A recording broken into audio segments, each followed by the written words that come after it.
Hey guys, I am here in my tiny little side garden, which is where I have been growing herbs to use as foliage and filler in my cut flower arrangements using the flowers that I grow down on my allotment. This is a tiny area, it's literally about 60 centimeters wide, but I try and pack it full of as many things as I can. So I thought I would show you today what's growing, how it's doing, how I've been liking it as a cut flower, and what I'm going to be putting in the ground now that it's starting to get warmer.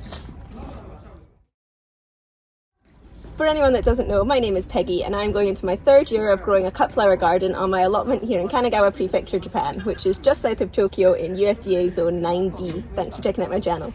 Okay, so this is my tiny side garden. This is a new build in Japan, so there are special rules about how close you can be to your neighbour, and it's not as far as you would think. I think in the UK we've got a 2-metre rule or a metre rule. Here it's 50 centimetres within the boundary of your property. We've got slightly more than that. I think from where my wall is to the house wall is, I think it's a metre at the widest, and then it goes down to 80 centimetres as it comes down this way. But I have tried to use every inch of space I have. So as well as having our barbecue and the air conditioner here before it goes on to where the tennis court starts, does not belong to us. I have managed to squeeze in a little Japanese side garden here so that when you look out from our washitsu, which is our Japanese style room, you can see the nice maples. I've got some iris and some low shrubbery in there, so this kind of gives a nice Japanesey feel. But in this last space, which is about 1.5 meters long, I have tried to grow loads of things. At first I tried to grow flowers, but this is in shade. This gets the morning sun, but by about 10:30, it's completely in shade. So we're looking at about 4 hours maximum of sun that this area gets. So flowers did not like it. I tried to grow vegetables here, and again, they did not like it. I did get some tomatoes I could grow in containers, but they weren't great, and they got so big they quickly overran this area. A problem that I'm also having with these herbs. So when the fruit and the vegetables didn't work, I thought, right, I'll put some herbs in here. And my herbs did really, really well. And it was surprising, the herbs that did well. Last year, I had a load of basil and lemon basil and things that quite like the sun, but they did really well here. I guess they liked the heat without having the really harsh midday sun on them. So they did really well. So I thought, that's it. This year I'm going to use this entirely for growing herbs, for using as foliage. Because my allotment is only 4 meters by 5 meters, it is flower heavy, and I have very little foliage or filler really that I can get going in that garden. So I thought, right, I'm going to do it here. So I planted and it went well. It's gone really well. Look at this stuff. I'll give you a closer look.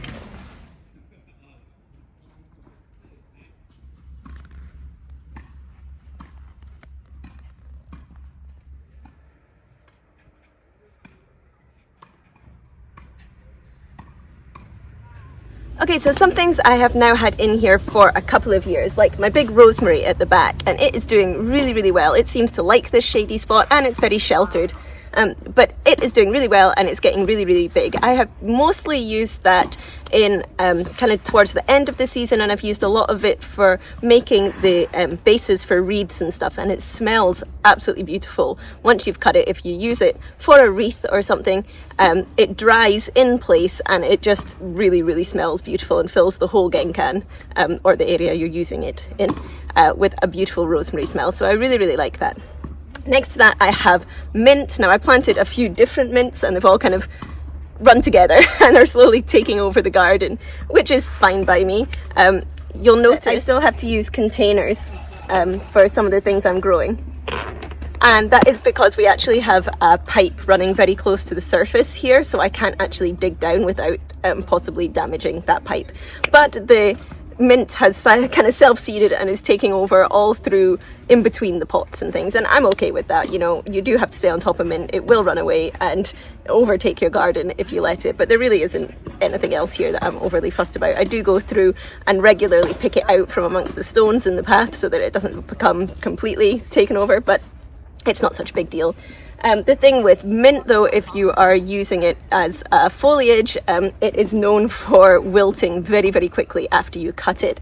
And there's not really much you can do about that. You know, some people are dipping the ends and things, but I find that you just have to be a bit patient with it, and the stems get a bit more woody, and once it becomes a bit more mature, it becomes a bit more woody, and they last a long time in the vase. So you just have to say, oh, you know, I don't have very much foliage right now. I would love to be cutting this. It's a beautiful green colour.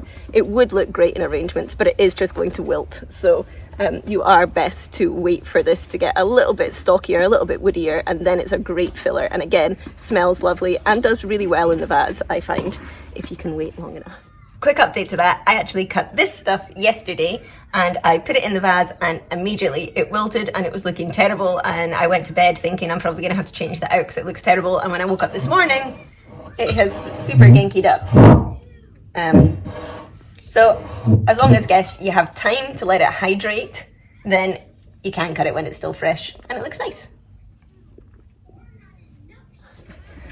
This is my very sad looking sage. I've had this as a pot plant in my previous houses and I actually brought it with me, and I haven't potted it on at all. It's still in the same pot, and that's possibly why it's looking like this, but there are some shoots starting to come back right down here at the bottom. So today I'm actually going to go through and just cut this right back, get rid of all of these old stems, and hope that that then gives me a flush off of here, because I like using this. I actually dry it and use it for smudging, sage smudging around the house, which I like to do quite regularly. So I'm hoping that this one will come back for me. So then, new things that I planted in the garden in around October time, I put down some seeds, and the biggest one was borage. And you can see it's done so well. It's absolutely huge. I have masses of stems of it. I've been cutting from it for about a month and you can't tell. I put down quite a lot of seeds. I just kind of rough scattered them because they are herbs, and this is actually only 2 plants. If you look closely at the base, all of this is coming off of 2 stems. Here is one, and that is all of this foliage. And then there is another one there that is doing all of that foliage. And there's masses of it. It's absolutely exploded.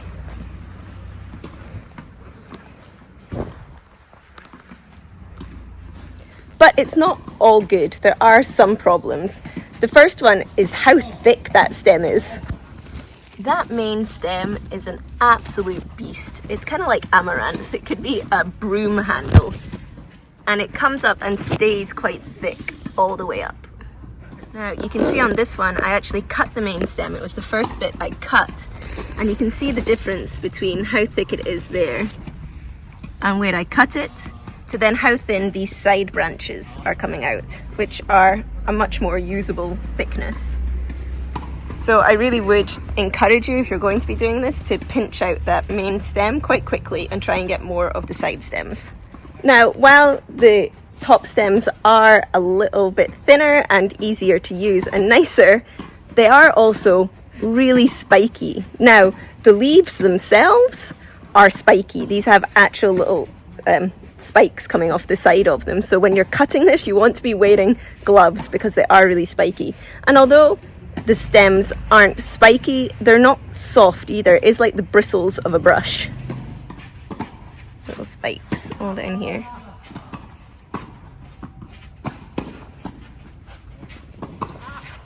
And the stems. Now, while that's not so much of a problem if you're using these in arrangements and putting them in vases and jars and stuff, it's not a huge deal. I wouldn't want to be putting these in a handheld bouquet. It's going to be uncomfortable. It's not going to be nice.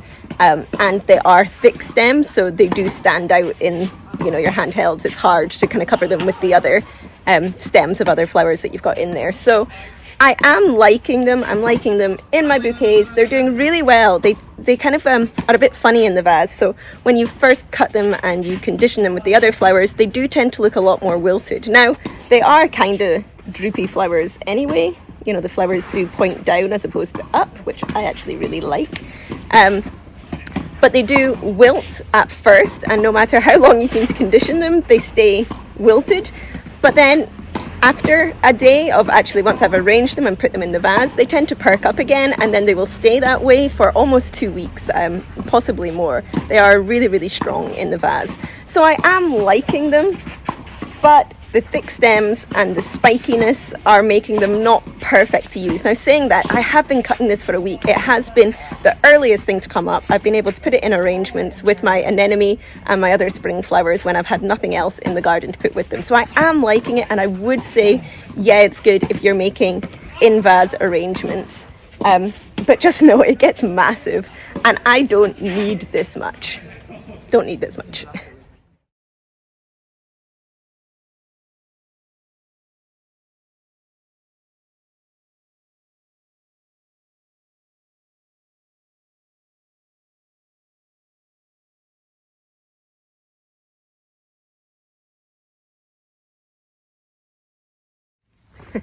This is a really small area, so I have to kind of squish in. But the next thing I grew was winter barley. Now, I planted these at the same time, and I haven't actually cut from this yet, but it's come up really well. It's so long in the stem, which you would expect, I guess, from barley. And I am starting to get the nice little fuzzy heads on them. They're not quite ready. I think they'll get bigger. They're still kind of hiding within these little top leaves, so I'm waiting for these to get a little bit bigger, and then I will cut them. Their stems look to be nice and strong and look to be a nice length. I'm going to try fighting with it. I'm going to try some of these in the vase and see how they do, but the main reason I was growing this was for dried flower arrangements to be able to use. I thought, this comes up in the winter, it likes the cold, and it gives me something, a kind of ground cover to keep the soil working, to keep it not being exposed to all of the elements. Kind of a crop cover, if you like, but a productive crop cover, because I am going to be using this for dried flowers in the autumn. But I did get a nice big patch of it, and I think I will probably plant more of this next year. Almost ready. Okay, so then the last thing I planted in here was my dill. Now, this is in a container because, like I said, I can't plant into my soil here because we have a pipe. And this has only just started to come up, actually, and I love it. I took my first cuts from it earlier in the week, and I used them for a really simple arrangement, just this and white flowers, and it's so good, and it smells really good. You know, it's like, it's not a strong scent. It's just kind of a hint of lemon, and it's really, really nice, but it's so fluffy, and so, I mean, you have to kind of sit here and just touch it. But it's really fluffy. It really fills out the vase without being too overpowering, because it is quite so fluffy and airy. I'm getting a lot of it as well, and this will also give me flowers. The main stem will come up and give me kind of nice little yellow umbel flowers, but I mainly wanted it for the foliage. So we're, the kind of middle to end of April now, and I'm beginning to be able to cut off this, which is great because I'm still short on all other foliage. So I'm really happy with this, and again, wait and see what the flowers look like, but I think I will be planting a lot of this again next year. Like I said, I took my first cuttings from it earlier in the week, maybe 5 days ago, and it's still looking great in the vase. It doesn't seem to have wilted at all. It's doing really well, and it does give you nice big long stems if you're cutting from the bottom of it. So I'm really, really happy with this.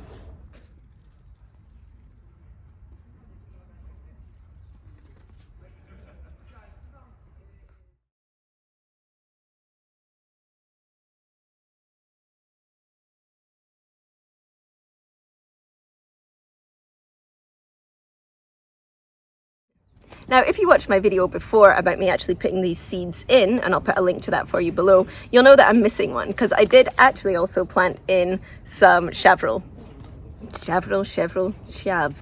In Japanese it's telling me Chervil.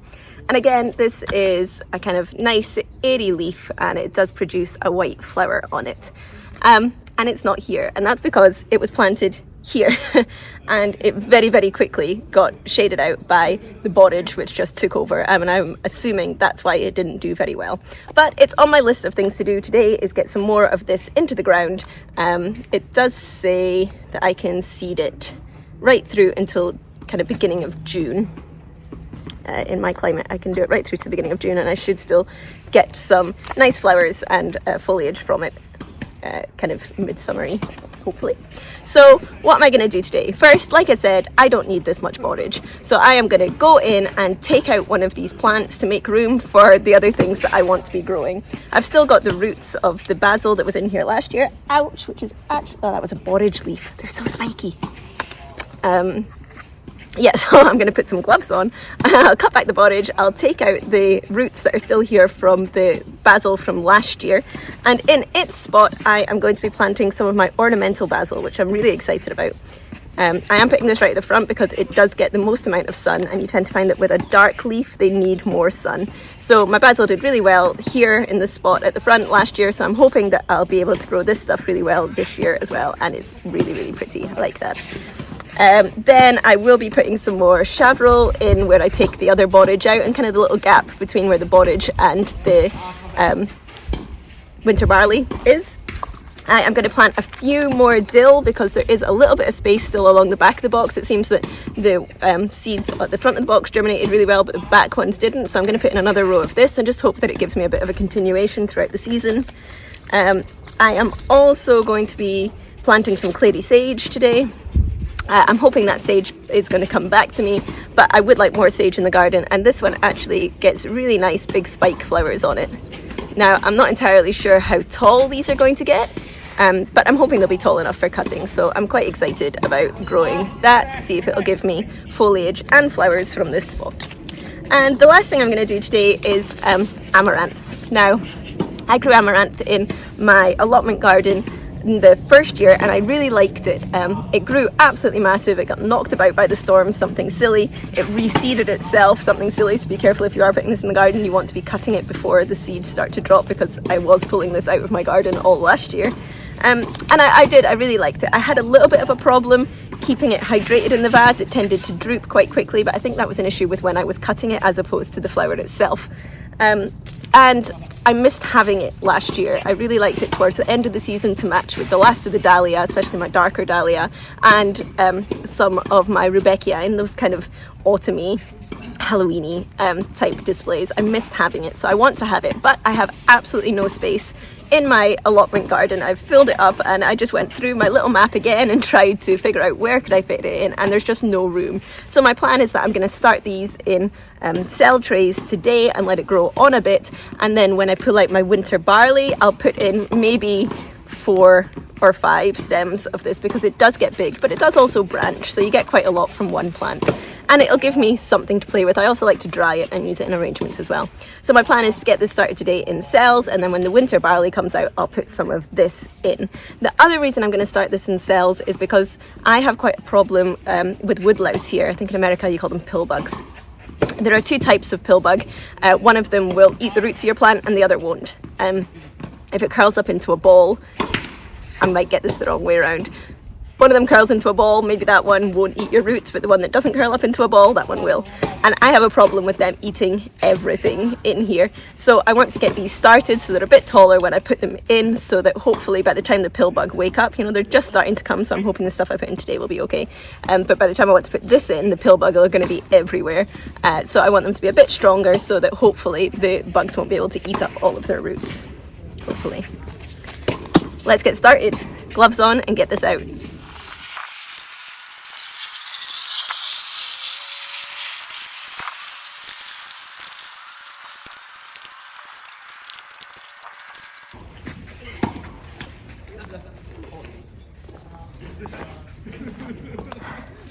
Look at that beast. Ooshed. But very shallow roots. Easy to pull up. Whew. Got a wiggly worm. It's good to see in my garden. Okay, that has opened this up so much more. So I'm going to put my opal basil right at the front. I'm going to put my Clarey sage just behind that, in between the winter barley and what I've left of the borage. I'm going to put more of the dill in the little container that I have there, and that just leaves me my Chervil. And I've decided that I'm going to put that in this container here, which is sitting on top of my air conditioner, and in which I am doing a fantastic job of growing a selection of weeds. Flowering weeds, nonetheless. So I'm going to get the weeds out of this box. I'm going to replace some of the soil to make sure it's got nutrients in it and try and get as many of the weed roots out of it as I can. And then I will be putting this in there.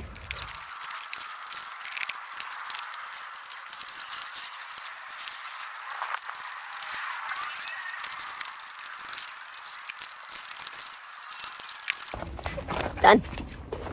This is actually potting soil that is meant for growing plants in containers, but it also has some fertilizer and some flower food in it, and this soil is looking like it's been beaten up and not cared for a while, so I'm going to add a little bit of this to give these guys a bit of a boost as well.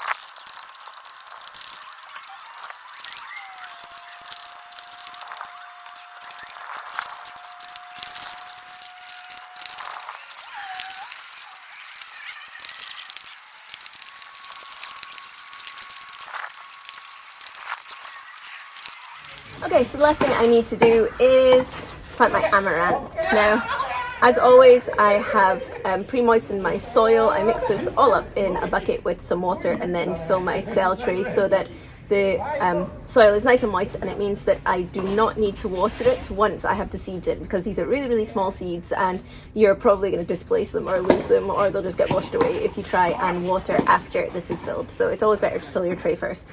Again, these are the cool little boxes I got this year, where they've got the clear cell tray with the holes in the bottom, and then this one that has no holes, so it's easy to water from underneath. Again, when you're using really small seeds, that is a good thing to have. So I have this. Now I'm only going to plant 3 of each type. I have Amaranth Velvet Curtains and Love Lies Bleeding, which I don't think there's a picture of. There's not. And the Love Lies Bleeding type.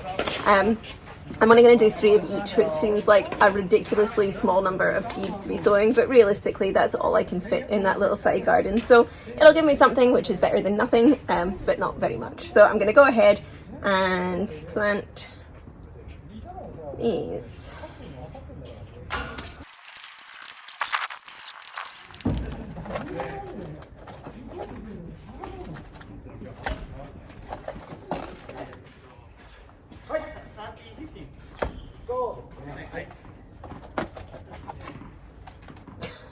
My sticks are too long.